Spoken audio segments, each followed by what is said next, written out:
Okay लॉन्डो, तो finally आज वो मुहूर्त आ ही गया है जब इस चैनल पर एक नई वीडियो आएगी। Leave that aside and welcome back to another video. आज इस वीडियो में तुम्हें एक ऐसे एनिमे के बारे में बताने वाला हूं जो कि रिकॉग्निशन तो बहुत ज्यादा डिजर्व करता था, लेकिन फॉर सम रीजन उसके बारे में आज कोई भी बात नहीं कर रहा है, including all the YouTubers. Platinum and ये एक ऐसा एनिमे जो कि अपनी स्टोरी लाइन से लेकर कैरेक्टर प्लेसमेंट, डेवलपमेंट, हर चीज में एकदम परफेक्ट है। और आखिर हो भी क्यों ना, तुम्हें पता है ये एनिमे आखिर किसने लिखा है? इस एनिमे को लिखा है डेथ नोट के राइटर ने, एंड एज ये सेम इंसान ने लिखा है, तो फिर इसमें काफी सारे ऐसे एलिमेंट्स हैं जो कि डेथ नोट से काफी ज्यादा रिजेंबल करता है, लेकिन येट वो काफी ज्यादा अलग है। एंड आज इस वीडियो में तुम्हें उन सब के बारे में बताने वाला हूं। एंड ट्रस्ट मी, अगर तुम्हें डेथ नोट पसंद आई थी तो फिर ये एनिमे तुम्हें डेफिनेटली पसंद आने वाला है। एंड डोंट वरी, मैं तुम्हें इस तरह से ओवरव्यू दूंगा कि इस स्टोरी में एग्जैक्टली क्या हुआ, कौन किसके साथ है, कौन किसके खिलाफ है, कौन जीतता है, कौन हारता है, तुम्हें कुछ भी पता नहीं चलने वाला है। तो फिर तुम्हें स्पॉयलर्स तो नहीं मिलने वाले, मैं बस तुम्हें एक छोटा सा ओवरव्यू दूंगा की एलिमेंट्स का, तो या यू कैन एंजॉय इट। तो अगर हम बात करें स्टोरी लाइन की, तो फिर इसका मेन एलिमेंट बिल्कुल डेथ नोट से रिजेंबल करता है। जैसे डेथ नोट में शिनिगामी है जो कि गॉड ऑफ डेथ थे एंड वो हमारे लाइट यागमी को पावर्स देते हैं, ठीक उसी तरह इस स्टोरी में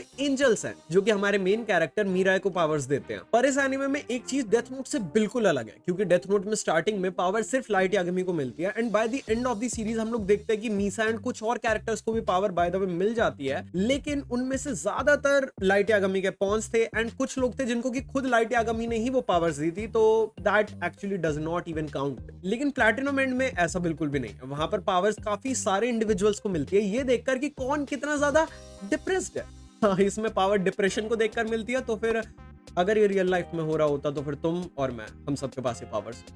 now let me come to the story line. तो फिर स्टोरी लाइन में क्या होता है कि जो गॉड है वो एक्चुअल में मर रहा है, तो फिर वो भेजता है अपने टॉप एंजल्स को नीचे अर्थ पर कुछ इंडिविजुअल्स को पावर्स देने के लिए। नाउ वो एक कंपटीशन में है एंड बाय द एंड उन लोगों को क्या करना है, इस कंपटीशन के एंड तक उन्हें एक वोट कास्ट करना है, एंड जो वोटिंग में जीतेगा, उन्हीं लोगों में से जो इंडिविजुअल्स को पावर मिली है, जो उन वोट्स में जीतेगा वो बनेगा एक नया गॉड। नाउ सिर्फ डिप्रेस लोग ही क्यों, वो तुम खुद देख लेना एनिमे में, लेकिन उनको आखिर पावर्स क्या क्या मिलती है वो मैं तुम्हें अभी बता देता हूं। तो सबसे पहली पावर है red arrow. Now red arrow इतना ज्यादा पावरफुल है कि अगर यूजर उस रेड एरो को किसी को भी मारता है तो वो सामने वाला इंसान रेड एरो मारने वाले को, लाइक यूजर को, इतना ज्यादा पसंद करने लगता है, लाइक इतना ज्यादा प्यार करने लगता है कि वो उसके कहने पर बिना कुछ सोचे, बिना कुछ समझे किसी की जान तक लेने को तैयार है। वो पता नहीं किसी से कितना भी ज्यादा लॉयल हो, कुछ भी सीन हो, उसको फर्क नहीं पड़ता।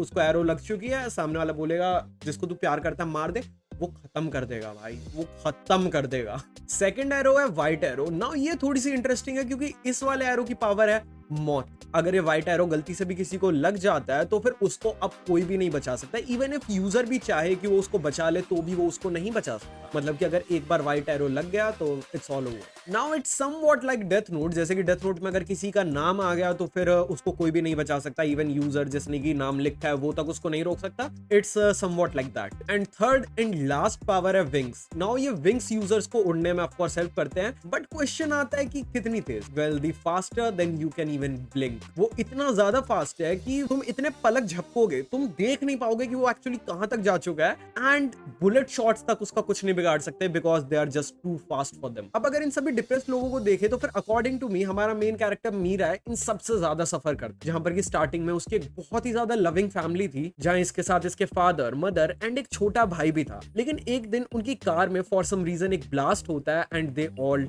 डाइड। मीरा को छोड़ के उसका पूरा परिवार खत्म हो गया था, जिसके बाद मीरा को उसके अंकल एंड आंटी अडॉप्ट करते हैं, लेकिन वो उससे सारे काम करवाते हैं एंड उसके बावजूद वो उसे हमेशा मारते पीटते रहते हैं एंड उसे एकदम वर्थलेस फील करवाते हैं। स्कूल के बच्चे उसे हमेशा बुली करते हैं, लेकिन हद तो तब हो जाती है जब उसकी क्रश भी उन सबके साथ मिलकर मीरा को बुली करती है। अब एट दिस पॉइंट मीरा पूरी तरह से टूट चुका था एंड ही डिसाइड्स कि उसे अब और नहीं जीना, एंड वो एक बिल्डिंग पर जाकर खड़ा हो जाता है and he jumps from there. But तभी वहां पर एक एंजल आ जाती है जो कि मीरा को बचा लेती है और उसे पावर्स देकर उसे एक गॉड कैंडिडेट बना देती है। अब चीजें यहाँ पर इतनी ज्यादा सिंपल नहीं है कि एक एंजल तुम्हें चूज कर लेगी एंड उसके बाद तुम्हें पावर्स मिल जाएंगे एंड दैट्स इट। नहीं, बिल्कुल भी नहीं। ये जो एंजल्स अर्थ पर आए हैं इनकी अपनी अलग अलग क्लास है, इनकी अलग अलग रैंकिंग्स है, जहां पर कि कोई first class, second class, third class and even एक स्पेशल क्लास एंजल तक है। तो सिर्फ डिपेंडिंग ऑन देयर क्लासेस ही वो यूजर्स को पावर दे सकते हैं। जैसे कोई सिर्फ रेड एरो दे सकता है, कोई साथ में व्हाइट भी दे सकता है, और जो स्पेशल क्लास है वो व्हाइट, रेड और साथ में विंग्स तक दे सकता है। सकते हैं। और एक बार जब यूजर को वो पावर मिल जाती है तो वो चाहे तो फिर किसी और इंसान को भी अपनी एक पावर या फिर सारी की सारी पावर्स ऐसे ही दे सकता है। Like it's completely in their hand. Plus one more thing, मान लो कि अगर एक गॉड कैंडिडेट मर जाता है तो फिर दूसरे गॉड कैंडिडेट्स उसकी भी पावर्स को ले सकते हैं। लाइक वो अपनी पावर्स पर और पावर स्टैक कर सकते हैं। नाउ एक यूजर ऐसे पावर्स को स्टैक करके अपने पास 2 red arrow, 2 white arrow, 2 wings, या फिर वहां पर एक्चुअली में कोई लिमिट नहीं है, वो 2 की जगह 3, 4, 5 कितना भी स्टैक करके रख सकते हैं। अब एज ये स्टोरी डेथ नोट के राइटर ने लिखी है तो फिर ऐसा तो हो ही नहीं सकता कि इसके अंदर ब्रेन गेम ना हो, क्योंकि भाई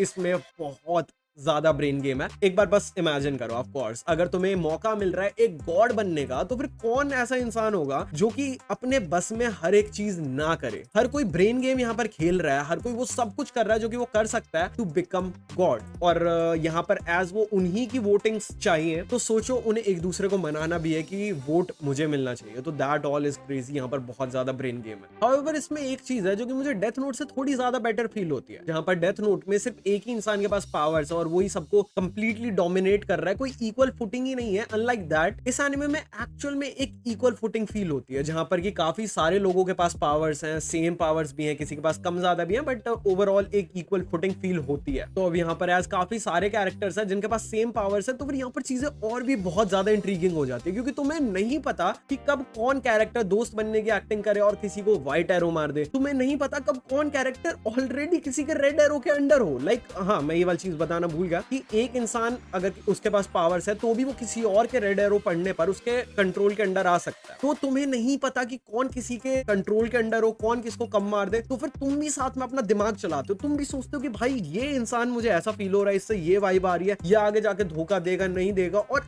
एट सम पॉइंट्स तुम खुद को कंट्रोल नहीं कर पाते हो पूरी तरह से स्टोरी में इन्वेस्ट होने के लिए। कुछ सीन्स तो ऐसे होंगे जो कि तुम्हें अपनी सीट पर से उछलने पर लिटरली मजबूर कर देंगे। और ये एनिमे तुम्हें इस तरह से अपने साथ हुक करके रखेगा कि तुम्हें पता भी नहीं चलेगा कि सारे एपिसोड कब खत्म हो गए। And best part about this anime, ये एनिमे एक ही सीजन में खत्म हो चुका है, just like death note, and इसकी इंग्लिश डब भी अवेलेबल है। नाउ आई मेड श्योर कि तुम्हें इनकी पावर सिस्टम और स्टोरी लाइन का थोड़ा थोड़ा ऊपर से ओवरव्यू मिले, जिससे कि तुम्हें लाइक स्टोरी का एक्चुअल में कुछ भी स्पॉइल ना हो। तो फिर go ahead and try out this anime, क्योंकि भाई ये डेफिनेटली ट्राई करने लायक है। बाकी ये मेरा इंस्टाग्राम है तो फिर जाओ एंड जाकर इसको भी फॉलो कर लो। एंड अगर नए हो तो फिर इस चैनल को भी सब्सक्राइब कर लेना, भाइयों वाली बातचीत है, ठीक है। एंड मैं चलता हूँ, मिलता हूँ तुमसे अगली वीडियो में, तब तक tata bye bye, goodbye, sign, I love you all, bye.